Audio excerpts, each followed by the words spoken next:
सगरमाथा टेलिभिजनको प्रस्तुति कार्यक्रम प्रश्न समयमा यहाँलाई स्वागत छ। म सुनिल दाहाल। मङ्सिर 4 को लागि तय भएको प्रदेश र संघीय निर्वाचनमा सत्तारूढ दलहरू यतिखेर सिट संख्या बाँडफाँडको लागि घनीभूत छलफलमा छन्। कार्यदल बनाएर सत्तारूढ दलहरू सिट संख्या कसरी बाँड्ने र कुन दललाई कति सिट दिने भन्ने विषयमा अत्यन्तै पेचिलो ढङ्गले छलफल गरिरहेका छन्। सिट संख्या बाँडफाँडमा प्रमुख दलभित्रको सत्तारूढ दलको प्रमुख दल नेपाली कांग्रेसले 100 सिटको दाबी गरेको छ भने त्यो सँगै नेकपा माओवादी केन्द्रले 50% र सँगै अन्य दलले पनि सोही अनुसार दाबी गरेका छन्। सँगै अहिलेको यो अवस्था हेर्दाखेरि सिट संख्या बाँडफाँडमा अत्यन्तै सकस देखिएको छ।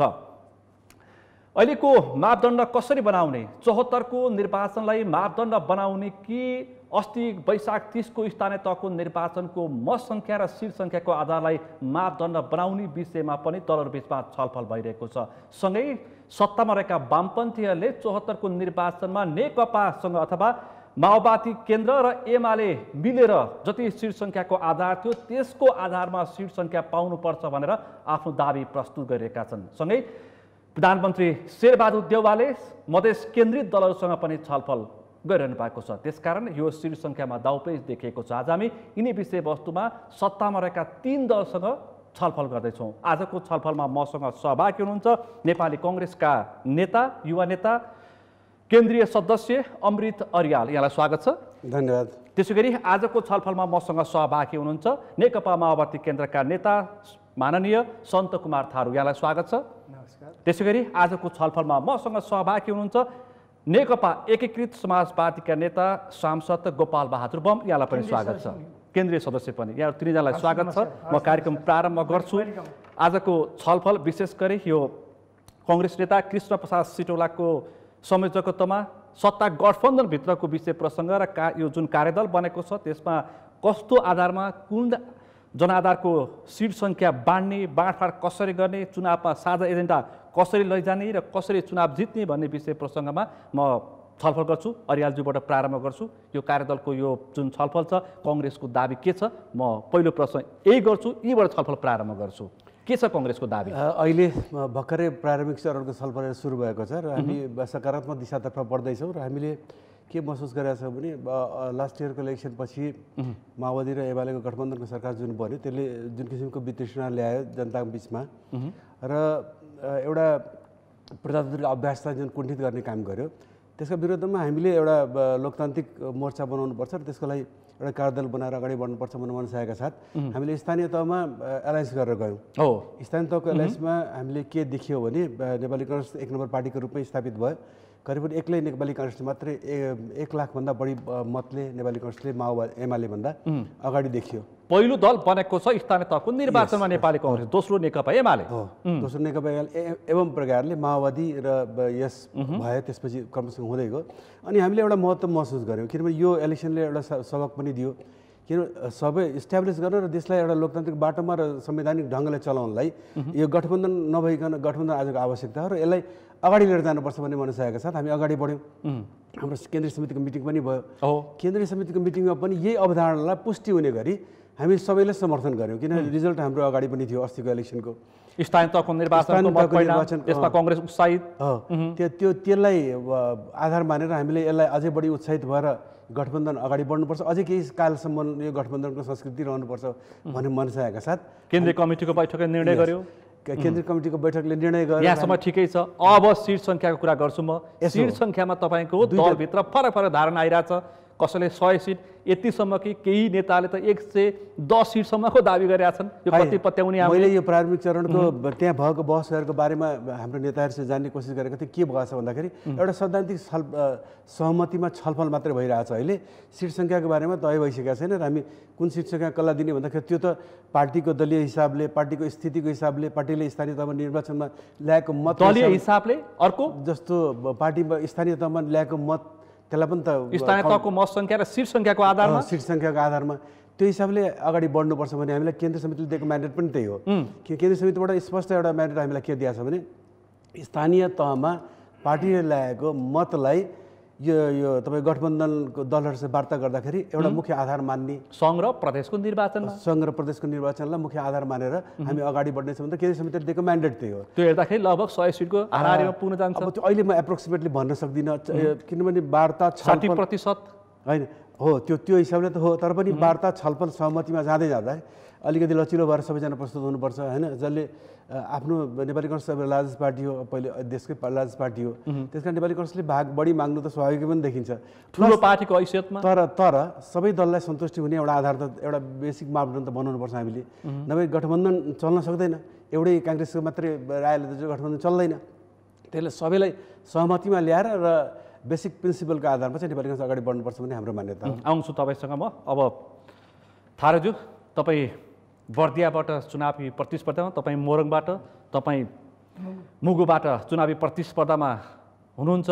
तपाईँहरू अहिलेको बहालवाला हुनुहुन्छ भने उहाँ अलिक त थोरै मतले यसभन्दा अगाडिको निर्वाचनमा पराजित, अब फेरि प्रतिस्पर्धीको उम्मेदवार। थारूज्यू, तपाईँ भन्नुहोस्, अब माओवादीलाई 50% तपाईँका नेताले सार्वजनिक कार्यक्रम बोलिरहेछन्, पाउनुहुन्छ?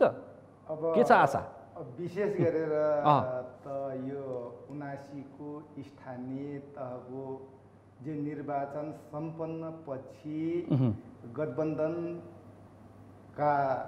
शीर्ष नेताहरूबाट आगामी सङ्घ र प्रदेशको निर्वाचनलाई कसरी सम्पन्न गर्ने भन्ने कुरामा मलाई लाग्छ छलफल भएको छ। र यो अस्ति मात्रै सङ्घ र प्रदेशको मिति पनि मङ्सिर 4 गते सङ्घ र प्रदेशको 165 स्थान र 330 स्थान। यो सन्दर्भसँग गठबन्धन दलका शीर्ष नेताहरूको बीचमा छलफल पश्चात एउटा कार्यदल बनेको छ र कार्यदल बनिसकेपछि कार्यदलमा सबै दलका जो हामी गठबन्धनमा छौँ सबैको प्रतिनिधित्व छ कार्यदलमा। आफ्ना धारणाहरू प्रस्तुत भइरहेका छन्। हो, नेपाली काङ्ग्रेसको एउटा धारणा प्रस्तुत, नेपाल कम्युनिस्ट पार्टी, माओवादी केन्द्र। तपाईँहरूको अपेक्षा कति छ? मेरो सिधा प्रश्न, कार्यदल सबैलाई थाहा छ, सिधा प्रश्न, कति प्रतिशत माओवादी केन्द्रलाई? अब यो प्रारम्भिक छलफल कस्तो भएको छ भने विशेष गरेर यो 74 को निर्वाचनमा जुन पार्टी जहाँबाट निर्वाचित भयो त्यो अनुसार जानुपर्छ भन्ने एउटा जुन पार्टी जुन दलका नेताहरू जुन स्थानमा जिते त्यही स्थानमा तपाईँहरूले जित्नु पाउनुपर्छ, सिट पाउनुपर्छ भन्ने कुरा यो प्रारम्भिक तपाईँले भनेको जस्तै अब नेपाली काङ्ग्रेसले अब 100 को कुरा पनि छ, त्यसपछि 70 को कुरा पनि। नेकपा भन्ने पार्टी फुटेको पनि तपाईँले हेक्का राख्नुपर्छ है। फेरि नेकपा भन्ने पार्टी फुटेको पनि हेक्का राख्नुपर्छ तपाईँहरूले। हो, तपाईँको समाजवादी, एकीकृत समाजवादी पनि छ, जसपा पनि छ, लोकसभा पनि आउने प्रयासमा छ। सबैलाई मिल्ने गरी आखिरमा अन्तमा गएर सबैलाई मिल्ने गरी गठबन्धन नटुट्ने, गठबन्धन जोकिने, एमालेलाई हराउने, सधैँभरि गठबन्धन यो निर्वाचनसम्मका लागि मात्र होइन, निर्वाचन पछि पनि सरकार बनाउने हिसाबले चलाउन सम्मका लागि गठबन्धन आवश्यक भएकोले यो चाहिँ सैद्धान्तिक पक्ष भयो मान्यज्यू, सबैलाई मिल्ने यो सैद्धान्तिक पक्ष भयो। मैले प्राविधिक प्रश्न गर्दैछु कि सीट संख्या तपाईँलाई कति प्रतिशतको तपाईँहरूको दाबी छ? कांग्रेसका नेताले भने हामीले त 50 भन्दा ओभरै गर्छौँ नि, अपेक्षा त्यो छ, पुरा हुन्छ? अब ती कुरा त सबैलाई जति जसले डिमान्ड गर्ने बित्तिकै सबै भइहाल्छ भन्ने त लाग्दैन, किनकि अरू सबै गठबन्धनलाई पनि मिलाउनु पर्ने, काङ्ग्रेस पनि आउनुपर्छ। काङ्ग्रेसले भनेको जति उसले पनि त अब पाउने कुरा त भएन। डिमान्ड एउटा कुरा भयो, माग एउटा कुरा भयो, तर माग अनुसार सबैले त्यति मेरो गोरुको 12% हुनुपर्छ भन्ने कुरा त हुँदैन। म त्यहाँबाट पछि हट्दैन भन्ने कुरा। माओवादी केन्द्रको अपेक्षा 50%, माओवादी केन्द्रको अपेक्षा 50%। मसँग थुप्रै प्रश्न छ, मैले यो प्रारम्भिक अपेक्षाको प्रश्न मात्रै गर्दैछु। अब बमज्यू भन्नुहोस्, अब एकीकृत माधव कुमार नेपालको नेतृत्वको पार्टी नेकपा एकीकृत समाजवादीलाई कति प्रतिशत, कति सिट सङ्ख्या, हामी कति सिट, कति मलाई अलिकति टेक्निकल जवाफ दिनुहोस् है आज।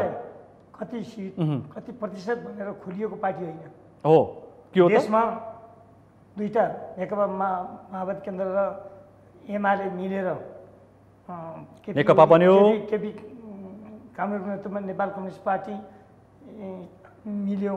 केपी कमरेडको पक्ष नेतृत्व मात्रै होला, पुष्पकमल दाहाल प्रचण्डको पनि नेतृत्व होला, फेरि अहिले थारूजी चित्त दुखाउनुहुन्छ अध्यक्ष हुनुभयो र त्यसले देशमा राम्रो काम गर्ला, सामाजिक क्रान्ति गर्ला, राजनीतिक क्रान्ति गर्ला, आर्थिक क्रान्ति गर्ला भनेर हाम्रो अपेक्षा थियो। हामीले जनताको बिचमा घोषणापत्र पनि त्यही दिएका थियौँ, ठुलै अभियान गराउँला र जनताको बिचमा धेरै गराउँला भन्यो।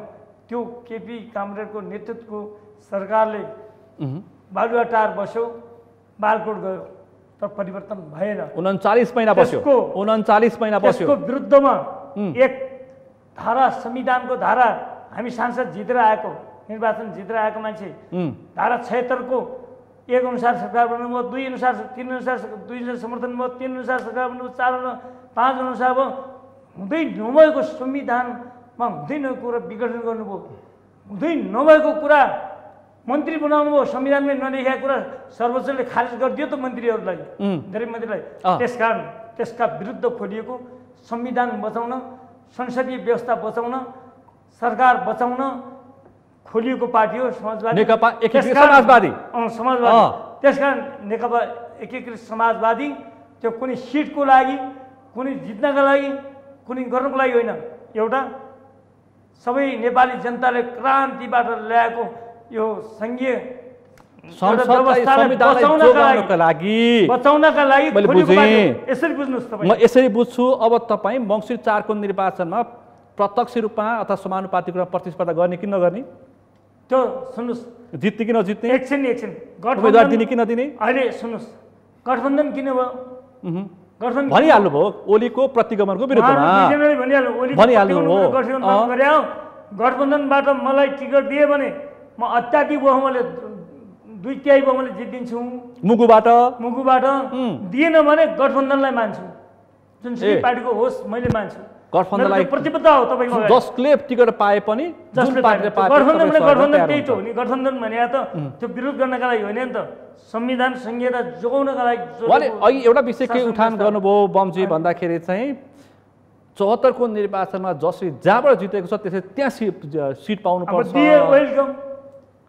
माओवादीले दाबी गरिसक्यो, तपाईँ किन दाबी नगर्ने? हजुरको सूचना सञ्चार माध्यम मार्फत गोपाल बमलाई टिकट दिए नाइ भन्नु छैन, तर दिएनन् भने त के गर्नु, कहाँ जानु छ त? अनि मुख खुम्च्याएर माने जो मुख खुम्च्याएर एमालेतिर बालकोटतिर त जानुहुन्न। कस्तो कुरा हुन्छ त्यो? पार्टी विद्रोह गरेर आएको मान्छे तसी खाता लाएर फुलमाला लाउन केपी कहाँ जाँदैन। राजनीति सुन्नुहोस्, अस्ति भर्खर मन्त्रीबाट बाहिरका चाहिँ असन्तुष्टि छ क्या? अस्ति भएर मन्त्रीबाट बाहिरका चाहिँ बालकोट पुगेका छन्। एकछिन लो भन्नुहोस्, तिनीहरू पुग्लान् हो, गोपाल बम पुग्दैन, एउटा पुग्दैन। म्यानेजमेन्ट गर्ने मान्छे हो, आफ्नै बरु व्यवसाय गरेर खाउँला होइन, स्वतन्त्र वामपन्थी भएर बसौँला, तर त्यो माला र त्यो टसी खाता लाउन म जाँदिनँ। मलाई आह्वान भएको छ, धेरैले गरिरहेको छ। बालकोटबाट फोन आइरहेछ, साथीहरूले बोलाइरहेछन्, पुराना साथीहरूले होइन। भनेपछि कति प्रतिशत चाहिन्छ? ल अब अलिकति मैले टेक्निकल कुरा गरेँ, तपाईँले सैद्धान्तिक कुरा पनि जोडिहाल्नुभयो। कति प्रतिशत चाहिन्छ समाजवादीलाई? किनकि तपाईँहरूको पार्टी अध्यक्षको के दाबी छ? सुन्नुहोस् है, तपाईँको पार्टी अध्यक्षको के दाबी छ भन्दाखेरि यो सरकार 5 दलीय गठबन्धन सरकार बनाउँदाखेरि मैले एमाले नफुटाएको भएदेखि, त्यति सांसद नल्याएको भए यो सरकार बन्न गाह्रो छ। मैले आफ्नो राजनीति दाउमा राखेर सरकार बनाएको हो भनेर माधव कुमार नेपालले भन्दै हुन्छ भनेपछि सिट सङ्ख्याको दाबी गर्नु परेन? तपाईँलाई लु भन्नुहोस्, अब तपाईँको सञ्चार माध्यम मार्फत, तपाईँको अन्तर्वार्ता मार्फत म एउटा अनुरोध गर्न चाहन्छु। गर्नुहोस्। नेपाली काङ्ग्रेस यदि हामी समाजवादी पार्टी एमालेबाट नफुटेको भए आज नेपाली काङ्ग्रेस यो ठाउँमा पुग्थेन, सरकारमा यो ठाउँमा पुग्थेन। त्यो कुरा बुझ्नु पर्यो। त्यो प्रश्न नै गर्छु म अमृत अरियाललाई। समाजवादी नफुटेको भए माओवादी पनि यो ठाउँमा पुग्थेन।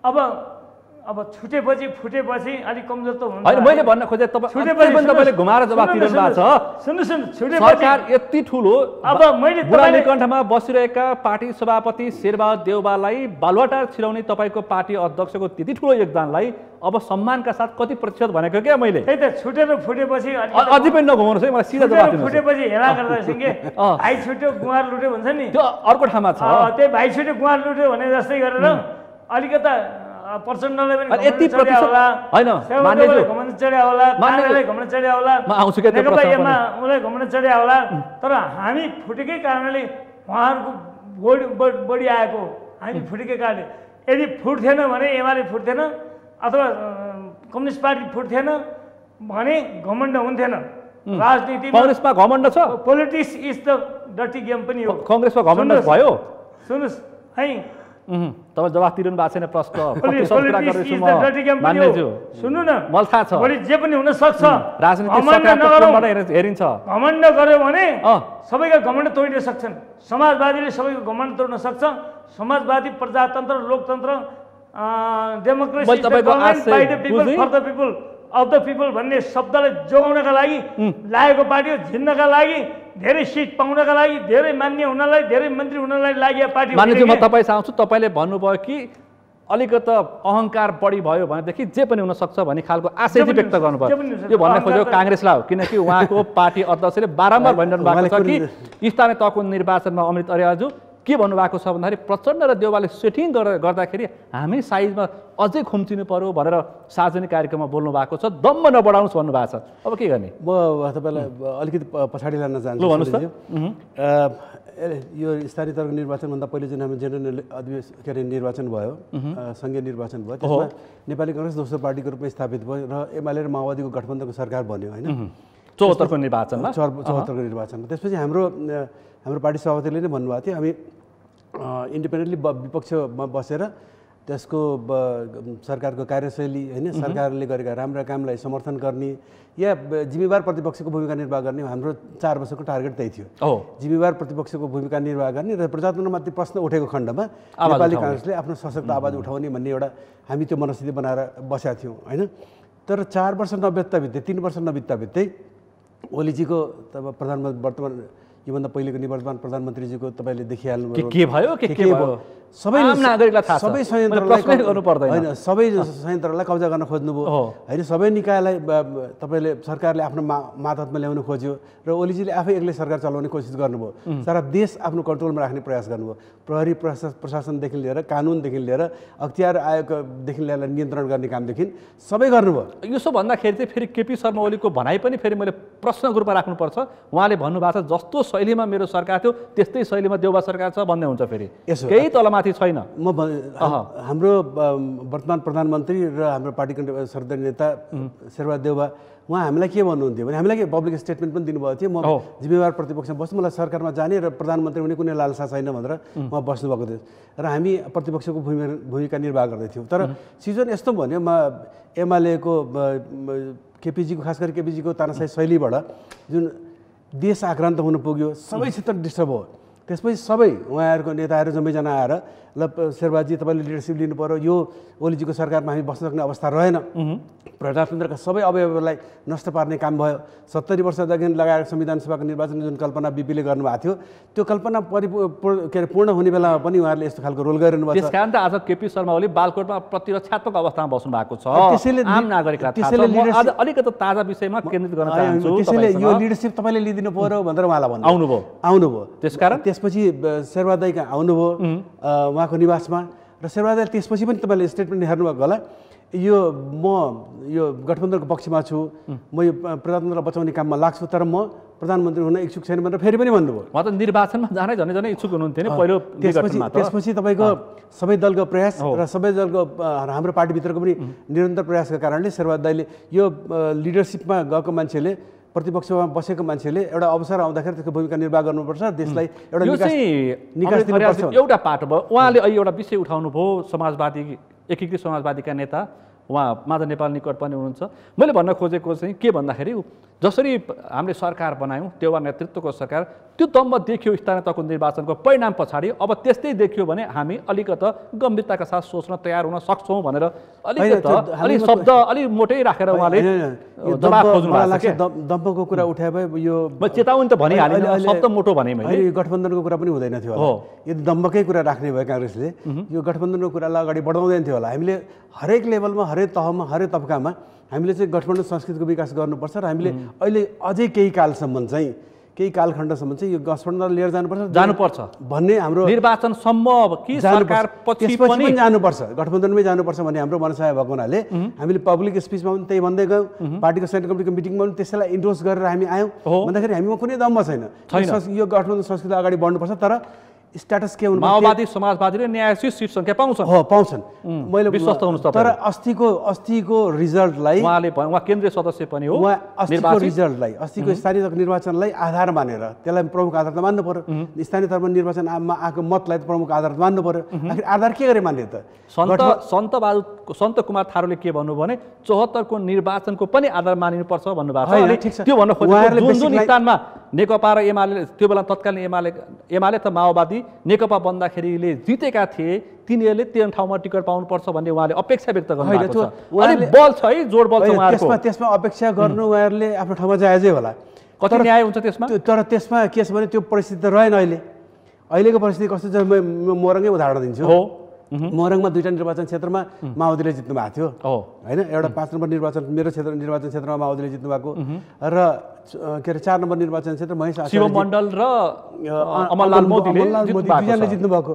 तर स्थानीय तहको निर्वाचनसम्म आउँदा के परिणाम आयो भने अहिले मेरो क्षेत्रमा भन्नुहुन्छ भने 19 करिब 20,000 भोट हाम्रो छ, नेपाली काङ्ग्रेसले ल्याएको मत छ अहिले स्थानीय तहमा। यो अध्यक्षहरूलाई आधार मानेर ल्याएको मत चाहिँ 20,000 छ हाम्रो करिब। मोरङ क्षेत्र नम्बर 5 मा उदाहरण मात्रै दिएको हो। 20,000 हामी छौँ, त्यो हामीभन्दा 5,000 भोट कम एमाले छ, त्योभन्दा 2,000 भोट कम जसपा छ, त्योभन्दा 1,500 भोट कम माओवादी छ। भन्दाखेरि माओवादी र हाम्रो बिचको डिफ्रेन्स 9,000 भोटको छ। काङ्ग्रेस र माओवादी र काङ्ग्रेसको बिचमा मात्रै भोटको डिफ्रेन्स 9,000 छ।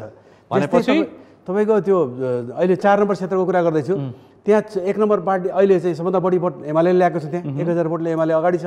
सेकेन्ड हामी छौँ र हाम्रो र माओवादीको बिचमा चाहिँ करिब 6,000 भोटको त्यहाँ पनि फरक छ।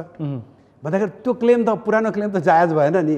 ठिक छ, उहाँहरूको संवेदनशीलता उहाँहरूको उहाँहरूलाई प्रतिनिधित्व गराउने हिसाबले हामीले अरू मोडालिटी तय गर्दैछौँ। उहाँहरूलाई खिन्न पारेर निराश पारेर गठबन्धनबाट बाहिर भनेपछि 74 को निर्वाचनको सिट सङ्ख्यामा पनि आधार मान्नु भएन। अस्ति वैशाख 30 को स्थानीय तहको निर्वाचनको मत सङ्ख्या र सिट सङ्ख्यालाई पनि आधार मान्नु भएन। कुन बाटो जान्छ? दुईटैको बिचबाट निकालेर एउटा निकास निकाल्ने प्रयास भइरहेछ अहिले। किनभने त्यहाँ यो तपाईँको यो प्रारम्भिक चरणमा भएको र बहस भर्खर सुरु भएको हुनाले अहिले मैले यो बहस पनि दबाब हुन सक्छ है, फेरि याद गर्नुहोस्। त्यसकारण मैले यो बहस राखेँ हैन। यो यसलाई अलि प्रेसाइज गरेर यस्तो गर्नुभन्दा पनि हाम्रो निकायमा हामी यो कुरा उठाउँछौँ। नेपाली काङ्ग्रेसको दृष्टिकोण सार्वजनिक रूपमा अन्य दलले आवाज उठाएपछि अथवा भन्नुपर्दाखेरि काङ्ग्रेसले यति सिट, माओवादीले उति सिट, समाजवादीले उति सिट भनेपछि अनि मैले छलफल राखेको हुँ। ठिक हो, स्वाभाविक हो। तपाईँले उठाउनु भएको प्रश्न ठिक हो। तर हाम्रो मान्यता अलगै छ। हामी स्थानीय निर्वाचनलाई पनि त्यसमा जोड्न चाहन्छौँ र पूर्व निर्वाचन जुन भयो 74 को निर्वाचन। फेरि तपाईँको नेता के भन्नुहुन्छ भन्दाखेरि नेकपा भन्ने पनि टुटफुट भएर 3 टुक्रा भइसक्यो, 4 टुक्रा भयो अझ वामदेवलाई पनि मान्यो भने, अनि एमाले पनि टुटफुट भइसक्यो, अनि कसरी मान्ने भनेर तपाईँहरूको नेताहरू सार्वजनिक कार्यक्रममा बोलाउँछ। त्यो बोलिसकेपछि उहाँहरूको चित्त दुख्छ होइन? अब सार्वजनिक रूपमा बोलेको कुरा त टुटेकै मान्नु पर्यो नि। त्यसलाई जुटेको त भन्न सकिएन। तर पनि गठबन्धन संस्कृतिको विकास चाहिँ कसरी हुन्छ भने सबैलाई एकोमोडेट गर्ने, सबैलाई अँगालोमा हालेर लिएर जान सकियो भने मात्रै गठबन्धनलाई सार्थकता प्राप्त गर्छ होइन। त्यसैमा गठबन्धनको विरोध होस्टेमा हैसिए गरेर सबै गयो भने सबैको एउटै हुन्छ, नभए नहुन सक्छ। एउटै क्लियर कट अवधारणा लिएर जानुपर्छ। एउटै क्लियर कट अवधारणा लिएर गएर स्पष्ट अवधारणा लिएर गएर सबैलाई एकोमोडेट गरेर लिएर जान सकियो भने सिट पाएर पनि जित्न सकिन्छ, नत्र हारिन्छ।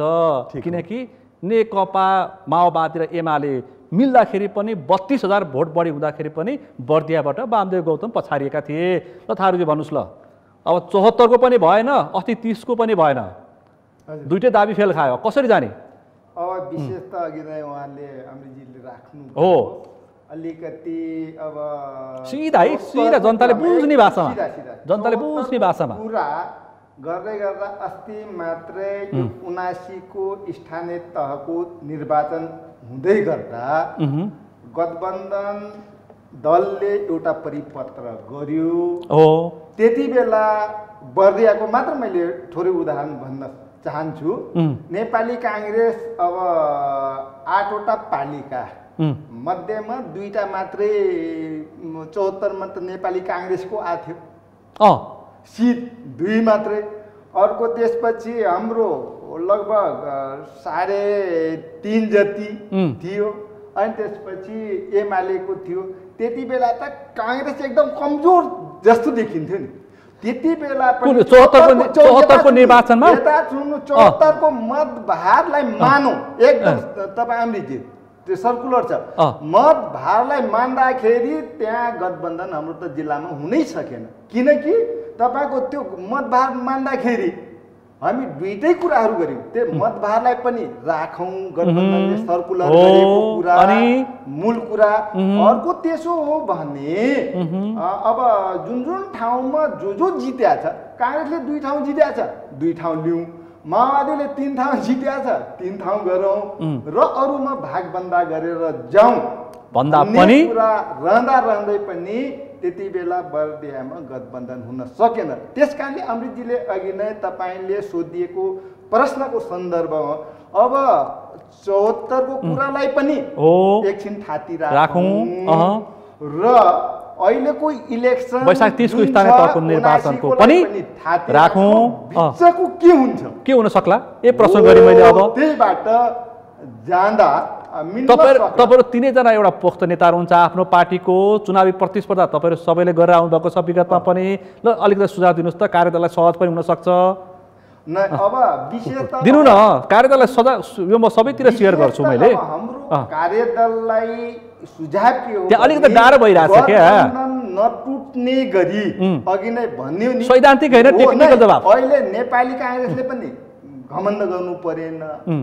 नेपाल कम्युनिस्ट पार्टी माओवादी सुन्नुहोस् है अरे हजुर दुवैजनाले घमण्डको अलिकति संशय व्यक्त गर्नु भएको छ। समाजवादी अनि त्यसपछि गएर जसपा छ। यो सबैलाई मिलाएर लैजाने बाटो के हो भन्ने कुरा खोज्नु नै सबभन्दा ल खोजेर जवाफ दिउँ त। आज तपाईहरु 3 जना विज्ञ हुनुहुन्छ यति समय राजनीति गरेको राजनीतिमा ठूलो अनुभव भएको छ चुनावी प्रतिस्पर्धा बारम्बार गरेर आउनु भएको छ एउटा उपाय निकालौँ त आज यहीबाट। अब यो अहिले हामीले निकालेर हाम्रो सुझाव हुन्छ कार्यदललाई हाम्रो सुझाव हुन्छ दिएको निर्णायक हुन्छ न मेरो निर्णायक हुन्छ न उहाँको। मैले सुझाव चाहिँ त्यसकारणले हामी मैले भन्दाखेरि सहमतिको लागि सुझाव चाहिँ के हुन्छ महत्त्वपूर्ण हुन सक्छ भन्ने अहिले उपयुक्त हुने अघि पनि मैले भने हाम्रो पार्टीको हामी 74 को डिमान्ड छ। जुन ठाउँ जित्यो त्यो हुने कुरा हाम्रो डिमान्ड त्यो तपाईले भन्नुभयो भने त्यो सुन्नुस् है ल तपाईले के भन्नु भएको छ भने 74 को निर्वाचनलाई आधार मान्ने हो भने उहाँका झन्डै 2 दर्जन शीर्ष नेताहरू बाहिरिनु पर्छ अनि कहाँ उहाँले मान्नुहुन्छ हो के ल भन्छ। अनि यो हो अब नेताहरूलाई सबै कुराहरू शीर्ष नेतालाई नि बाहिर राखेर सहमति गर्छ कांग्रेसले। एकछिन त अनि कुरा त सुन्नु लु भन्नुस् म सुन्छु। विशेष त अब नेताहरू केही अब गठबन्धन भइसकेपछि केही ठाउँ छोड्नु केही ठाउँ लिनु केही ठाउँ गर्नुपर्ने अब हाम्रो पनि त अब नेपाली कांग्रेसका धेरै छुट्लान् माओवादीका छुट्लान् उहाँहरूका छुट्लान् समाजवादीका सबैलाई गर्दै गर्दा त सबैको सिटै पुग्दैन। सिट 165 सिट 165 अनि सबैलाई चाहिने अब त्यसबाट तपाईहरु त प्रदेशमा जानु पर्यो 330 छ त्यहाँ। त्यही त अब हाम्रो अब थाई उहाँहरूको पनि अब होला थाई कमिटी अनि उहाँहरु केन्द्रीय कमिटी र पदाधिकारी महत्त्वपूर्ण छ उहाँहरुको तपाईहरुको स्थायी समिति उहाँहरुको पनि स्थायी समिति उहाँहरुको पनि पदाधिकारीका कुरा यी सबै कुरालाई सबै पार्टीले म्यानेज त गर्नु पर्छ तर व्यवस्थापन गर्दै पनि केही छुट्ने कुरा हुन्छ। अनि छुट्छ नि त अब आउँछ है बमजी छुट्टी भए त छोटोमा जवाफ अनि तपाईसँग अर्को प्रश्न लिएर आउँछु म। छुट्टी भए ठुला नेताहरू ठुला नेताहरू अब यसो छ त्यो मैले भने नि 74 को निर्वाचनलाई पनि बेस मान्नु हुँदैन अहिलेको स्थानीय तहको निर्वाचनलाई पनि के बेस माने बीचको माध्यम के छ बाटो एउटा जस्तो म उदाहरण म उदाहरण दिन्छु। ल भन्नुस् त जस्तो कि प्रदेश लेभलमा पनि तपाईँहरू जान सक्नुहुन्छ नि कति ठाउँमा प्रदेश लेभलमा पनि एड्रेस गर्न सकिन्छ जसमा हाम्रो यसलाई एड्रेस गर्न सकिन्छ होइन किनभने मोरङबाट यस अहिले मैले घमण्ड त गरे होइन तर उहाँको कमजोर छ साङ्गठनिक हिसाबले चाहिँ कमजोर छ तर पनि उहाँहरूलाई एड्रेस गरेर त लिएर जानुपर्छ हामीले किनभने गठबन्धनमा बसेपछि सबैको सहभागिता बिना गठबन्धन बन्न सक्दैन सङ्घमा लडेका छन् अनि प्रदेशमा कहाँ जान्छन् मन खुम्चै होइन सङ्घमा लडेको त उहाँको यसबाट त अहिले सङ्घमा बलबहादुर बमलाई प्रदेशमा जानु भन्यो भने मान्नुहुन्छ त नि यसबाट हाम्रो के अरे मोरङमा प्रदेशमा के अरे सङ्घीय निर्वाचनमा लडेको छैन किन यो ब्रेक भइसकेपछि त यस भएपछि अलिक कमजोर पनि देखिएको छ मोरङमा यस त्यस कारण उहाँहरूलाई पनि एड्रेस गर्नुपर्छ एकोमोडेट गर्नुपर्छ किनभने यो गठबन्धनको संस्कृति भनेको एकोमोडेसनको संस्कृति हो होइन सहकार्यको मुद्दा हो र सबैको एउटा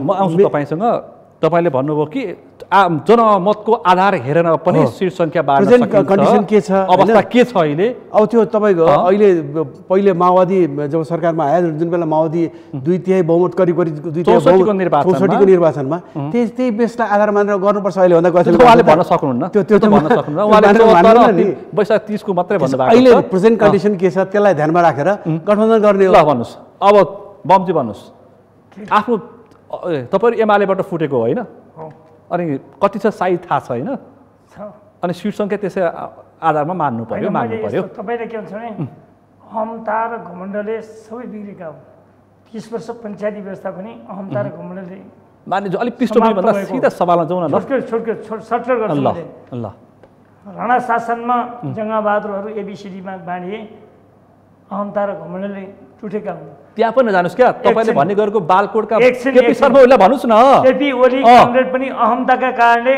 आज कहाँ हुनुहुन्छ बालकोट जानुभयो हो हैन मत त धेरै ल्याउनु भयो जनताले मत दिए सूर्य चिन्ह भनेर धेरै वैशाख 30 को निर्वाचनमा मत संख्या त धेरै छ है फेरि हामीले कमाएको थियौँ नि म आफै लगानी धेरै मेहनत गरेर समर्थन गरेर कमाएका सूर्य चिन्हका भोटहरू अब त्यो सूर्यमा गएका छन् नि तपाईलाई पत्याएनन् हैन पत्याएनन् मुगुका जनताले पत्याएनन् अनि कुरो बुझ्नुपर्ने कुरो के हो भने गठबन्धन किन भएको भने त्यो केपी ओलीको अहमताका विरुद्धमा जन्मेको हो के केपी ओलीको अहमता विरुद्ध जन्मेको हो सुन्नुहोस् पार्टी ठुलो के हुन्छ उहाँले धेरै बोल्नुभएको छ मैले पनि बोल्न पर्छ दिन्छु मान्नेज्यू अनि पार्टी ठुलो भन्ने कहाँ हुँदो रहेछ त 48 सालमा काङ्ग्रेस ठुलो थिएन खै त पछि काङ्ग्रेस ठुलो भयो पछि एमाले ठुलो भएन 64 मा माओवादी ठुलो भएन अस्ति गठबन्धन ठुलो भएन त्यसकारण यी कहीँ ठुलो छैन जनता ठुलो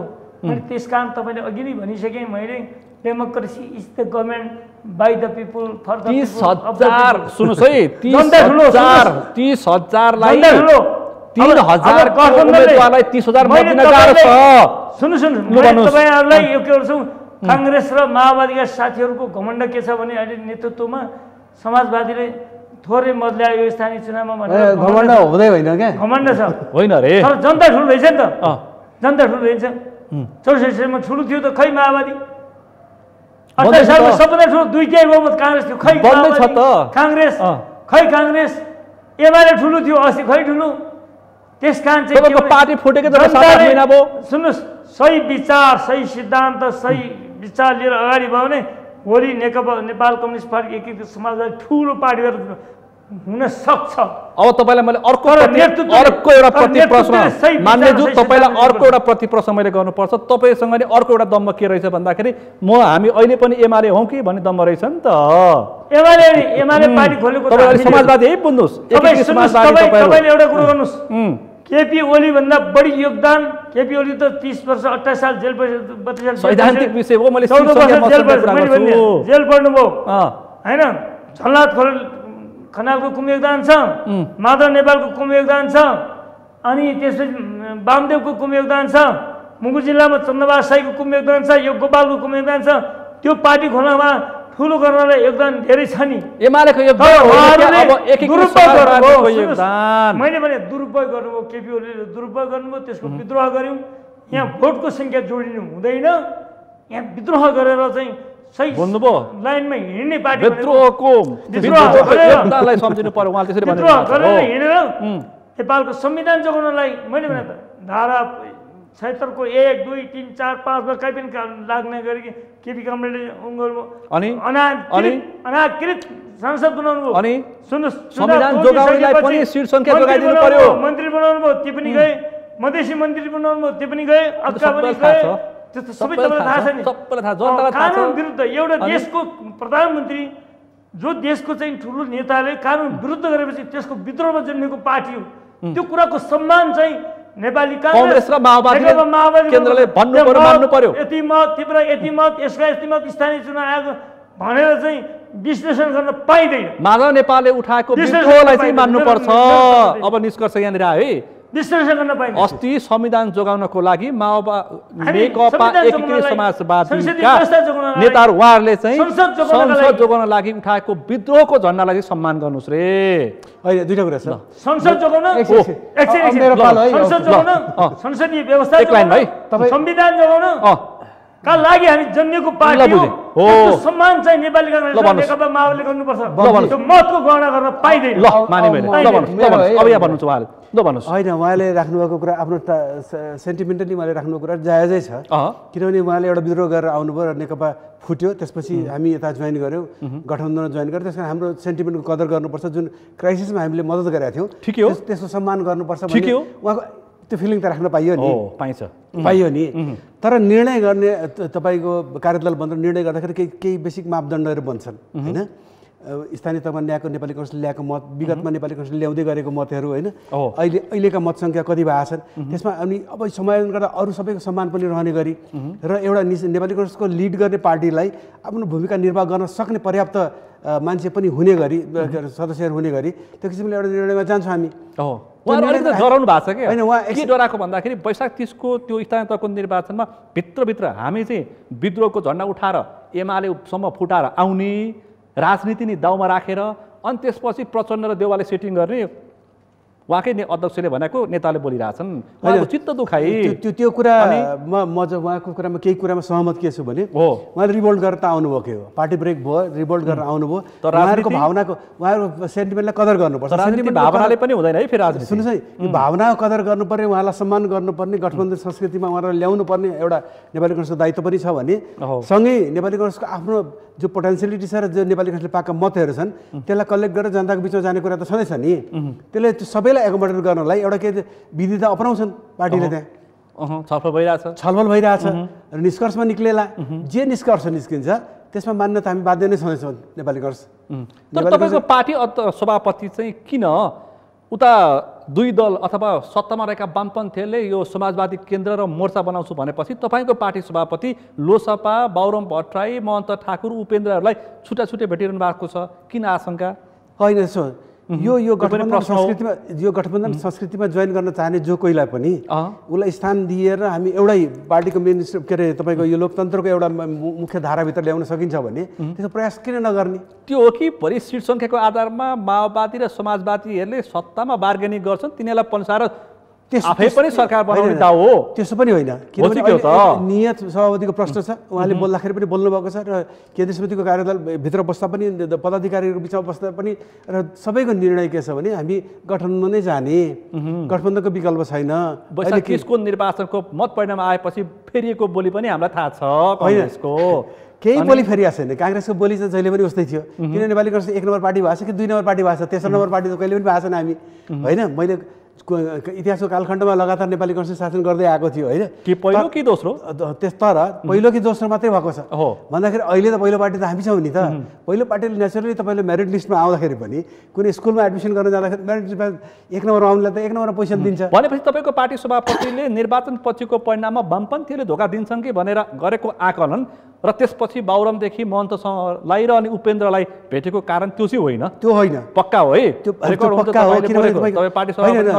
जो यो गठबन्धनको दायराभित्र आउन चाहन्छ, जसलाई लिएर जान सकिने परिस्थिति बन्छ, जो समझदारीमा आउन चाहनुहुन्छ उहाँहरूलाई एक्सेस बढाउँदाखेरि त्यसले के आपत्ति त हुँदैन? 165 छ, यी गाह्रो भइसक्यो बाँड्न 5 दलको गठबन्धन मिलाउँछ नि, मिलाउँदैन। अनि फेरि बाबुरामलाई कहाँ दिने, जस्तो कि ठाकुरलाई कहाँ दिने? यसबाट उहाँले बमजीले उठाउनु भएको कुरा, उहाँको कुरा आफ्नो पार्टमा उहाँले राख्नुभएको दलित त जायज हो नि, आफ्नो कुरा त उठाउन पाउनुपर्छ नि त। मोर्चाबाट, समाजवादी केन्द्रको मोर्चाबाट तर्सेको चाहिँ होइन तपाईँहरू? सुन्नुहोस् है, होइन होइन, हामी मोर्चाबाट तर्सेको होइनौँ। तर अनि भन्न किन त फेरि गठबन्धन त्यसमाथि किन मोर्चाको आवश्यकता देख्नुभयो उहाँहरूले? त्यो त उहाँहरूको कुरा हो होइन। मैले प्रश्न गरेँ, काङ्ग्रेसको मूल्याङ्कन के छ, आकलन के छ, विश्लेषण के छ? सुन्नुहोस् न, हाम्रो नियत साफ छ। हामी गठबन्धन संस्कृतिलाई अगाडि बढाउन चाहन्छौँ होइन। किनभने अहिले देशभित्र जुन किसिमको विकृति देखिया त्यसलाई गठबन्धन सरकार आएपछि चेक गर्न सरकार सफल भएको छौँ नि त हामीले। केपी ओलीजीको जो उद्दण्डता थियो त्यसलाई नियन्त्रण गर्न सफल भएको छौँ नि त। त्यही भएर हामीले गठबन्धन संस्कृतिलाई अगाडि बढाउनुपर्छ र अब आगामी इलेक्सन फेरि 5 दलको उद्दण्ड भयो भनेर सार्वजनिक हुन थालेका छन्, पत्र पत्रिका लेख्न थालेका छन्। त्यो कसले के लेख्छ भन्दा पनि तपाईँले देखिरहनु भएको छ नि, नेसनललाई बचाउने कष्टमा प्रचण्डले सरकार चलाइरहेछ, डेमोक्रेटिक डाक्टर आर्जु राणाले सरकार चलाइरहेछ, म्याडमहरू हाबी भए, सरहरू गायब भए, कुरा आइरहेछ फेरि। है त मिडियाबाट कतिपय कुरामा आउँछ, उहाँ मिडियाको आफ्नो स्वतन्त्रता पनि छ, लेख्नुहुन्छ।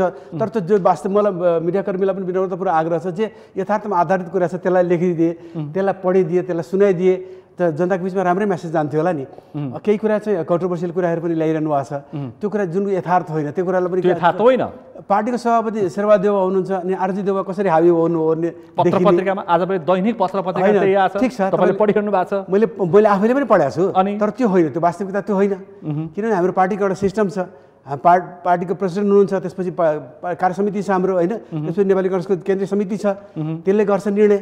त्यो निर्णय गरिसकेपछि त्यसलाई इम्प्लिमेन्ट गर्न त स्थानीय तहमा हामी जान्छौँ। खै त्यो विषय अलिक फरक पर्यो। आज मैले त्यो विषयलाई छलफलको आधार बनाएको छैन भनेपछि वामपन्थीहरू, सत्तामा रहेका वामपन्थीहरूको मोर्चा अनि उता एमाले बालकोटलाई देखाएर बालुवाटारलाई तर्साउने भनेर जुन तपाईँका नेताले प्रतिक्रिया दिएका छन् त्यो चाहिँ होइन, त्यो तपाईँहरू त्यो लागेको छैन? त्यसमा लागेको छैन अहिलेसम्म। आएँ म तपाईँसँग थारूज्यू, तपाईँको मोर्चा किन मान्छे अचम्मित भएका छन्? विशेष त अब यो कम्युनिस्टहरूको लक्ष्य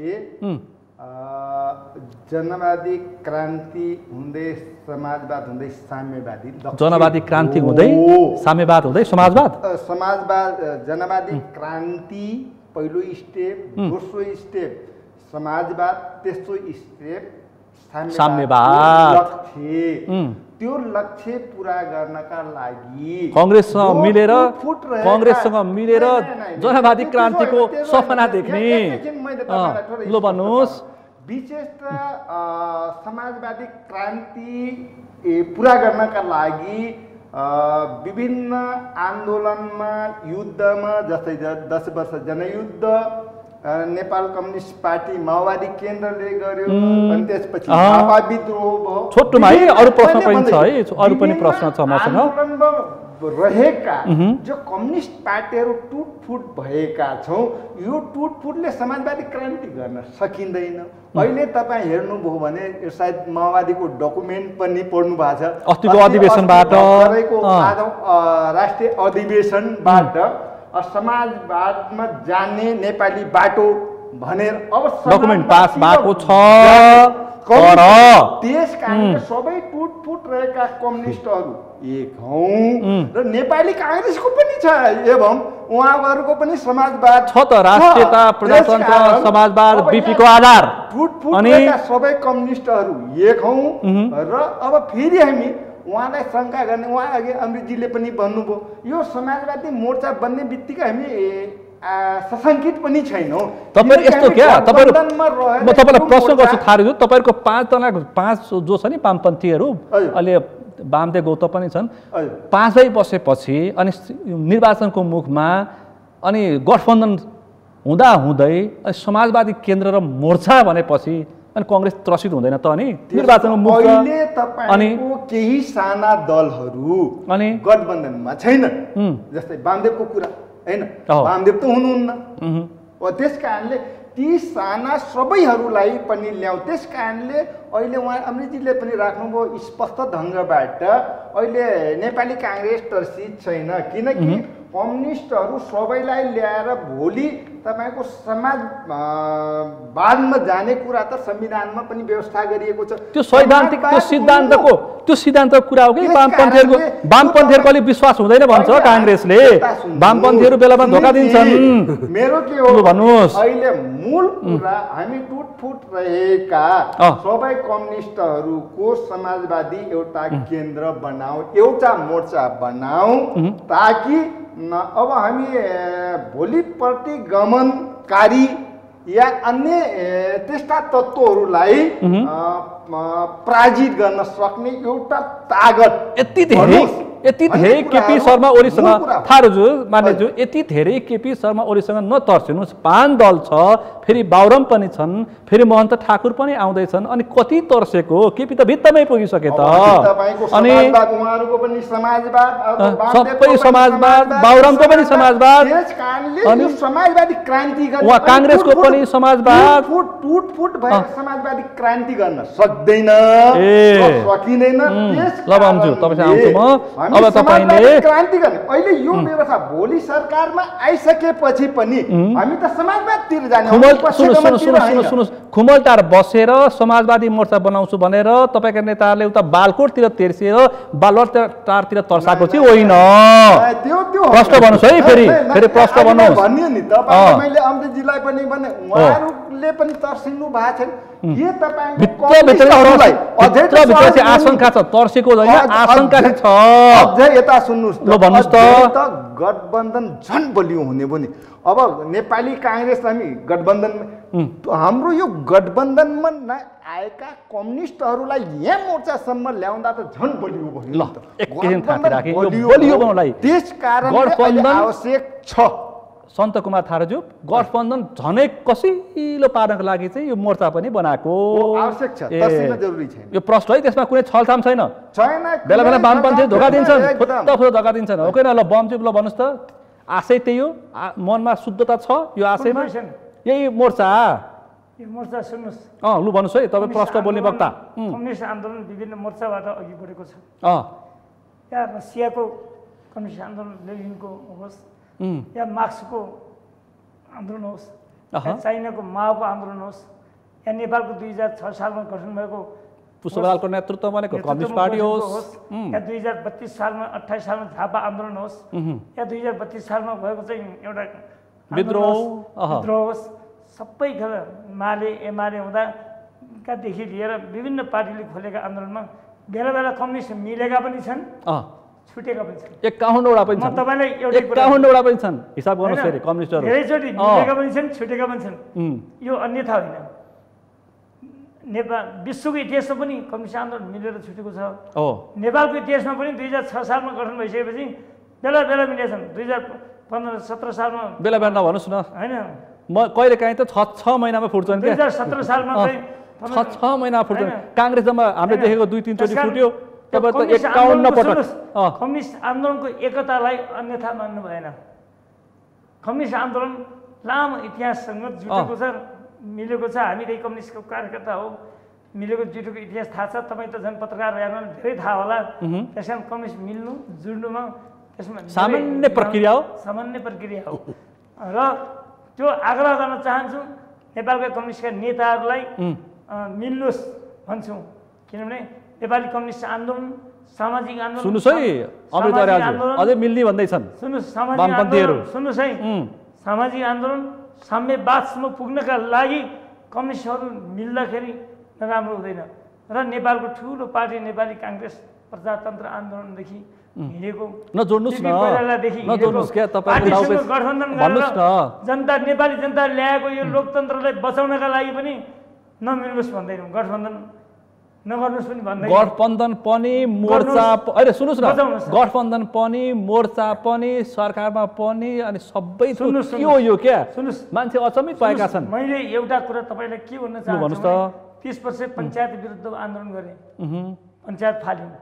राजतन्त्र थियो फालिसक्यौं लोकतन्त्र थियो ल्याइसक्यौं लोकतान्त्रिक संविधान ल्याइसक्यौं लोकतान्त्रिक संविधान अनुसारको 3 तहको सरकार ल्याइसक्यौं ल्याइसक्यौं त्यो 3 तह सरकारको गठन गरिरहँदा हैन हिजोको हामीले एउटा चाहिँ दिएको सरकारले चाहिँ इमानदारी ढंगले काम नगरेको हुनाले अलि विद्रोह गरेका छौं तपाईको मोर्चाले कांग्रेस सशंकित छ क्या तपाईको मोर्चाले कांग्रेस सशंकित छ नेपाली कांग्रेस सुन्नुस् न नेपाली कांग्रेस अमृतजीलाई यही प्रश्न पार्नुस् यही हुनुहुन्छ आशंका दूर गर्नुस् उन्नत गर्न चाहन्छु लु किन राजतन्त्र फाल्यौं सँगै मिलेर राजतन्त्र फाल्यौं लोकतन्त्र फाल्यौं पञ्चायती व्यवस्था फाल्यौं ओली फाल्यौं अनि यो संविधान बचाउने कसरी नेपाली जनतालाई सामाजिक आर्थिक राजनीतिक क्रान्ति गरिसक्यौं हामीले देव फाल्न त होइन नि नेपाली जनतालाई आर्थिक क्रान्ति कसरी गर्ने नेपाली जनता धनी कसरी गर्ने हामी पाकिस्तान बनाउने कि श्रीलङ्का बनाउने कि सिङ्गापुर बनाउने कि क्युबा बनाउने कि सिङ्गापुर बनाउने कि मलेसिया बनाउने कि चाइना बनाउने भने कि नेपाल बनाउने क्वेसन हो के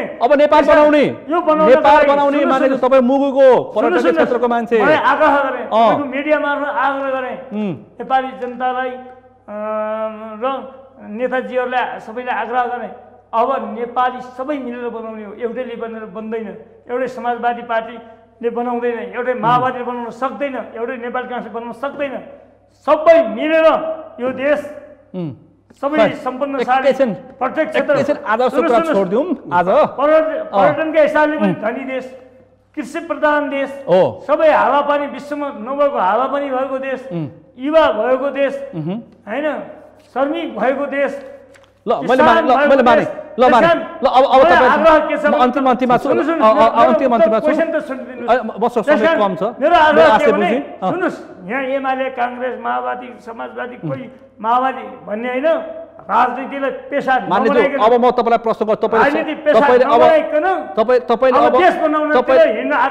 अब तपाईँले एजेन्डा कुरा उठाउनु भयो अब त्यसमा यो गठबन्धनले मङ्सिरको निर्वाचनमा ल तपाईँहरू मिलेर जानुभयो भने पनि संयुक्त रूपमा कुनै दस्तावेज प्रस्तुत गर्छ जनताको माझ गर्छ 100% एउटै अवधारणाको दस्तावेज आउँछ चुनावी घोषणा पत्र एउटै आउँछ तपाईँहरू वामपन्थी हो अझ रेडिकल छ माओवादी कांग्रेस फरक गठबन्धन मान्छ गठबन्धन हुँदा बित्तिकै त एउटा ल्यान्ड भन्ने त कामै हो।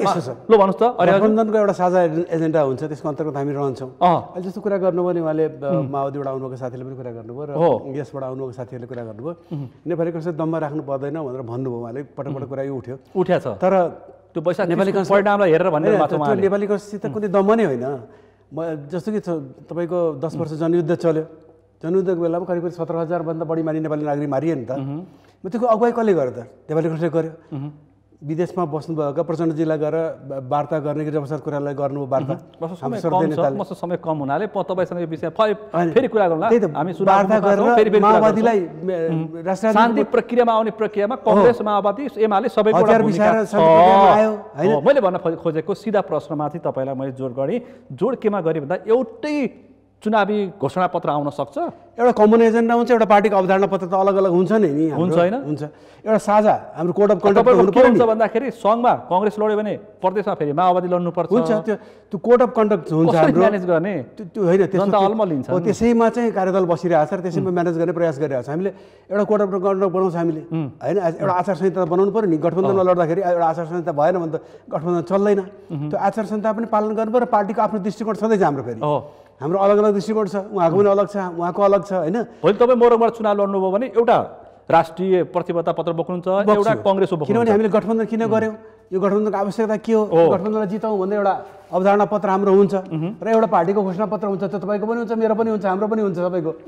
त्यो दुईटा त हुन्छ नि। एउटा कमन एजेन्डा हुन्छ। घोषणा पत्र पार्टीको एउटा, संयुक्त एउटा हुन्छ। अनि त्यो होइन, हाम्रो बुदागत रूपले जुन जुन कुरामा सहमति भएका छन्, छलफल भएका छन्, जुन एजेन्डामा हामी टिकिया छौँ त्यसको एउटा हाम्रो भन्नु अवधारणा पत्र हुन्छ एउटा। अनि पार्टीको एउटा घोषणा पत्र हुन्छ नेपाली काङ्ग्रेसको। काङ्ग्रेसै भन्यो माओवादी केन्द्रको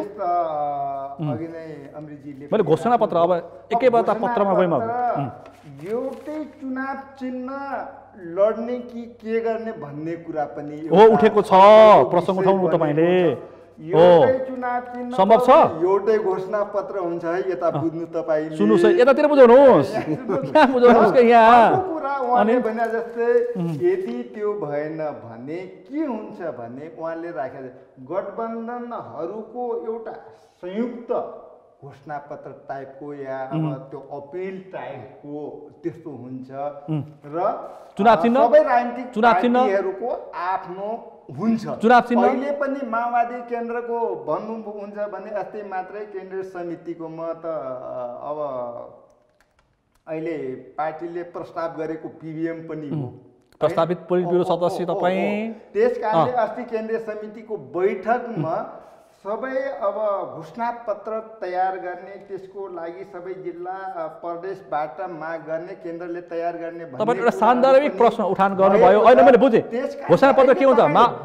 दुईटा हुन्छ। एउटा गठबन्धनहरूको साझा धारणा आउँछ आउँछ एउटा अर्को सबै राजनीतिक पार्टीहरूको आफ्नो घोषणापत्र आउँछ भनेपछि दुई थरी अब यदि तपाईँको एउटै अब जनताले दुईवटा आश्वासन पाउने भए एउटा गठबन्धनको एउटा पार्टीको दुईटा आश्वासन पत्र पाउने भए जनताको हातमा मङ्सिर 4 मा हैन त आश्वासन पत्र काम त के हो भने नि अहिले तपाईको जस्तै गठबन्धन हिजै जस्तै एउटै भइहाल्यो चुनावी आउँछ तपाईसँग चुनावको निर्वाचन आयोगले चुनावी चिन्ह पनि एउटै प्रयोग गर्न पाउँछौ भनेको छ त्यो चाहिँ के गर्ने सुन्नु न हिजो पनि हामी चुनावमा जाँदै गर्दाखेरि एमालेसँग उ बन्यो हैन एउटै घोषणापत्र त एउटै हैन भाइ चुनाव चिन्ह कुरा आयो अब तपाई रुखमा उठे कि नउठे तपाईलाई भन्न खोजेको हिजो गठबन्धन भयो एउटै मात्रै घोषणापत्र हो त्यो त तपाईहरु वामपन्थी कम्युनिस्ट मिल्ने भनेको थियो नि त हिजो त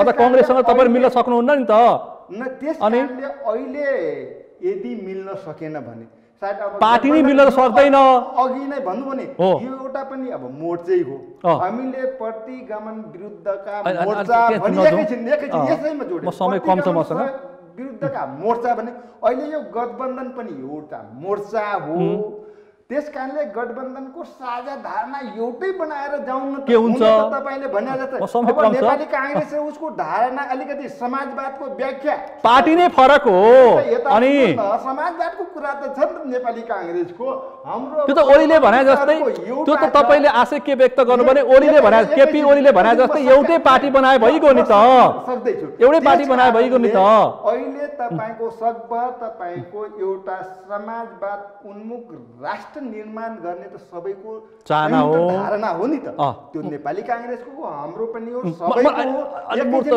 एक लाइनमा त्यस कारणले अहिले तपाईले भने एउटै भयो भने झन् राम्रो सक्छ भएन भने अब दृष्टिकोणका हिसाबबाट एउटा गठबन्धनको हिसाबबाट एउटा जान्छ अर्को हो बुझी मैले बुझी अर्को आफ्नो राजनीतिक पार्टीहरूको आफ्नो चुनाव चिन्ह नि तपाई रुखबाट चुनाव लड्ने हो नै अब यो त तपाईको यो कुरा के हो भने अस्ति तपाईको यो राष्ट्रिय सभाको त देख्नुभयो त सम्भव छ अब यस्तो हुन्छ ओ ल सबै मिल्छ भन्नुस् ल अब त्यो हुन नत्र तपाईको मान्यो रुखमै चुनाव लड्न मान्यो माओवादी केन्द्रले मान्नुहुन्छ तपाई कलममा लड्ने कि रुखमा लड्ने भोट हाल्न चाहिँ जसले जहाँ पनि हाल्नु पर्यो सहमतिमा हो त्यो त आफ्नो ठाउँमा छ सहजतामा सहकार्यमा समझदारीमा भोट हाल्न चाहिँ पाइयो अनि हाम्रो गठबन्धन भनेको पार्टी एक हुनका लागि होइन फेरि हो त्यो चाहिँ क्लियर गर्नुस् है हुनका लागि थारूजीले हुनुहुन्न सहकार्य आशय ओलीकै आशय व्यक्त गर्नु भएको छ केपी ओलीले गरेको असंवैधानिक कदमका विरुद्धको सहकार्य म समय सकिन लाग्यो म त्यसका एक लाइनमा जवाफ दिनु होला नेपाली राजनीति र सामाजिक क्रान्ति गर्नका लागि आर्थिक क्रान्ति गर्नका लागि राजनीतिक क्रान्ति समाप्त गर्यौं भइसक्यो केही बमजी मलाई एउटा जवाफ दिनुस् कि तपाई भोलि मुगुबाट रुख चिन्हमा अथवा हसिया हतौडमा चुनाव लड्ने कि नलड्ने सुन्नुस् हुँदैन हैन प्रश्न हैन यो पार्टी एक भयो भने हुन सक्छ सम्भव छ पार्टी एक सम्भव छैन त्यो अरियालज्यू तपाई भोलि हसिया हतौडबाट कलमबाट सम्भव कुरा हो तपाईले प्रश्न पार्दिनु भयो हसिया हतौड भोट हाल्न सकियो चुनाव लड्न पाइयो सक्नु भएन कलममा भोट हाल्न सकियो पार्टी एकीकरणै गरेर हिँड्यो भने म जान्दिनँ ठुला नेताले नत्र के भर यो असम्भव प्रयास हो सम्भव छैन हैन रुखसँगै त्यो तपाईको चाहिँ सहकार्य गरेर नेपाली कांग्रेससँगै म समय सकिएको छ तपाईले प्रश्न भन्नुभयो त्यसकारण म तपाईलाई प्रश्न विचार दिन्छु के ल भन्नुस् म समय कम छ ल भने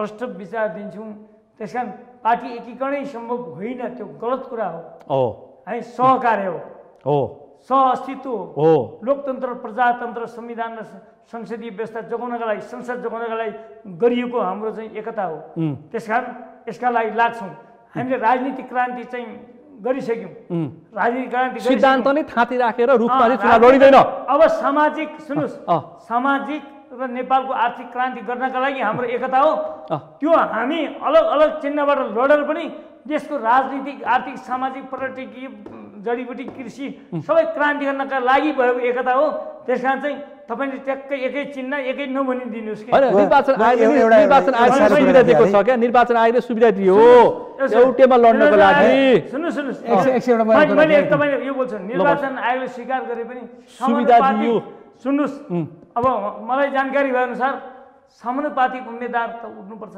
पर्छ के चिन्ह लिने? समानुपातिक सांसद आउनुहुन्छ भोलि, कसरी आउने? त्यसको लागि हो। त्यसको लागि पनि यो एउटै चिन्ह हुँदैन के?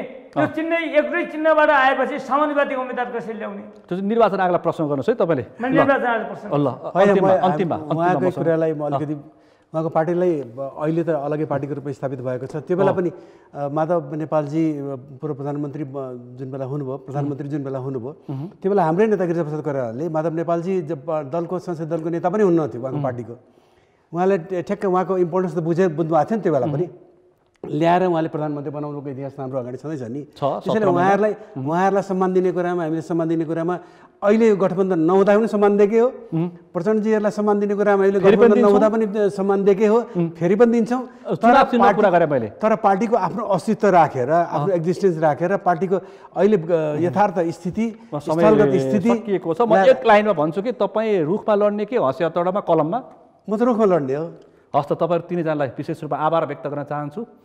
यो महत्त्वपूर्ण विषय प्रसङ्गमा यो कार्यदलको छलफल जारी रहेको बेलामा आज हामीले छलफल गऱ्यौँ। यो समय र सम्वादलाई तपाईँहरू तिनैजनालाई विशेष रूपमा आभार व्यक्त गर्न चाहन्छु। आज हामीले विशेष गरी सत्तामा रहेका 3 दलको 3वटा विचार ल्याउँ। किन भन्दाखेरि सत्तामा रहेका दलहरू यतिखेर सिट सङ्ख्या बाँड्नको लागि छलफलमा तल्लिन्छन्। त्यसकारण उहाँहरूको अपेक्षा के छ भन्ने आधारमा टेकेर छलफल गऱ्यौँ। आजको छलफलमा मसँग सहभागी हुनुहुन्थ्यो नेपाली कङ्ग्रेसका नेता अमृत अरियाल, त्यसै गरी नेकपा माओवादी केन्द्रका नेता सन्त कुमार थारू र त्यसै गरी नेकपा एकीकृत समाजवादीका नेता गोपाल बहादुर बम। आजको विषय प्रसङ्ग यति नै। भोलि अर्को विषय प्रसङ्गका साथ कार्यक्रम प्रश्न समय ल्याउने बाचा गर्दै म सुनिल दाहाललाई पनि बिदा दिनुहोस्। सगरमाथा टेलिभिजन हेर्दै गर्नुहोला। नमस्ते।